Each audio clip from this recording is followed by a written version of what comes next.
اعوذ باللہ من الشیطان الرجیم بسم اللہ الرحمن الرحیم۔ حضرت عمر بن عاص رضی اللہ تعالی عنہ بیان کرتے ہیں، میں نبی صلی اللہ علیہ وآلہ وسلم کی خدمت میں حاضر ہوا تو میں نے عرض کیا، اپنا دایاں ہاتھ بڑھائیں تاکہ میں آپ کی بیعت کروں۔ آپ صلی اللہ علیہ وآلہ وسلم نے دایاں ہاتھ بڑھایا تو میں نے اپنا ہاتھ کھینچ لیا۔ آپ صلی اللہ علیہ وآلہ وسلم نے فرمایا، عمرو تمہیں کیا ہوا؟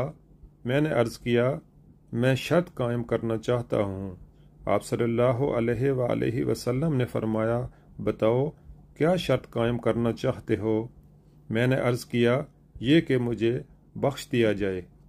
آپ صلی اللہ علیہ وآلہ وسلم نے فرمایا، عمرو کیا تمہیں معلوم نہیں ہے کہ اسلام پہلے گناہ مٹا دیتا ہے؟ ہجرت اپنے سے پہلے کیے ہوئے گناہ مٹا دیتی ہے، اور بے شک حج بھی ان گناہوں کو مٹا دیتا ہے جو اس سے پہلے کیے ہوتے ہیں۔ اور ابو ہریرہ رضی اللہ تعالی عنہ سے مروی 2 حدیثیں، اللہ تعالیٰ نے فرمایا، میں شرکاء کے شرک سے بے نیاز ہوں، اور دوسری حدیث، کبر میری چادر ہے۔ میں ان دونوں حدیثوں کو انشاءاللہ تعالی باب الریا اور باب الکبر میں بیان کروں گا۔